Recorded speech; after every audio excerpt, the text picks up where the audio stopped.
एक समय की बात है। एक गांव में एक गरीब बुढ़िया रहती थी। वह पूरी तरह से अकेले रहा करती थी। उसका कोई भी नहीं था, ना बाल बच्चे ना कोई रिश्तेदार। सुबह शाम लोगों के छोटे मोटे काम किया करती थी, जिसके बदले लोग उसको पैसे, अनाज या खाने पीने का सामान दे दिया करते थे, जिसको खा पीकर वह अपना जीवन बिताया करती थी।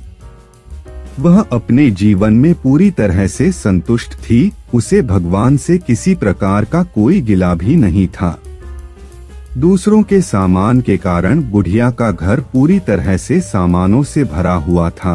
एक बार की बात है, वे अपने घर को खोलकर घर के सामान को धूप दिखा रही थी। समय वहां से दो चोर जा रहे थे। जब उन्होंने देखा कि बुढ़िया के घर में तरह तरह का सामान भरा हुआ है, तो उन्हें बड़ा लालच आया और वे सोचने लगे कि इस घर में तो बुढ़िया अकेली रहती है, क्यों ना हम आकर इसके घर को ही साफ कर दें।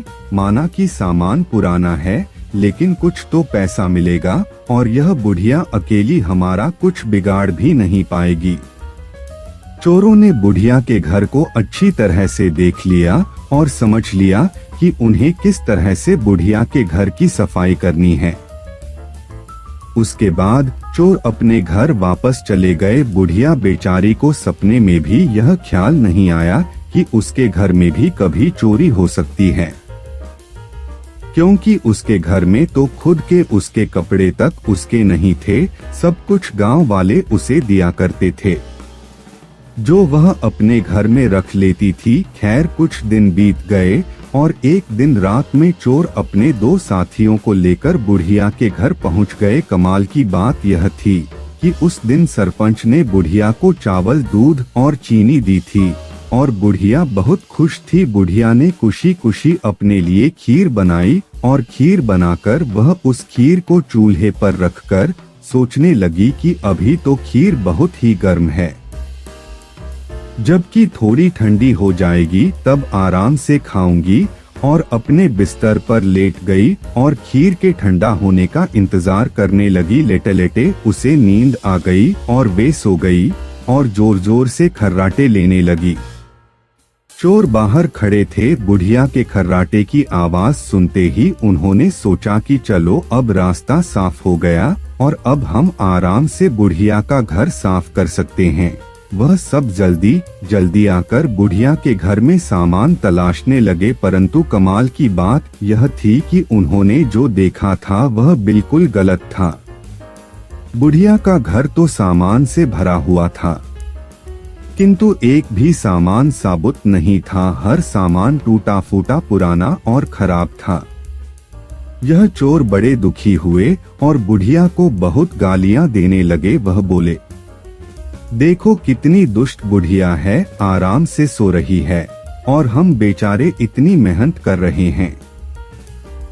तभी दूसरे चोर की नजर चूल्हे पर रखी खीर पड़ी। गरम गरम खीर को देखकर चोर ने कहा, चलो बुढ़िया के घर कुछ और नहीं मिला तो कम से कम खीर तो है, और वह उसको खाने लगे। जब वह खीर खाकर जाने लगे तो उन्होंने थोड़ी सी खीर बुढ़िया के लिए छोड़ दी, किंतु जब उन्होंने बुढ़िया की तरफ देखा तो उसका हाथ खुला हुआ था, जैसे वह कुछ मांग रही हो। साथ ही उसका मुंह भी खुला हुआ था, जिसे देखकर चोरों ने सोचा कि बेचारी बुढ़िया लोगों से मांग मांग कर अपना जीवन बिता रही है, लगता है बहुत थक गई है और खाने के लिए खीर मांग रही है।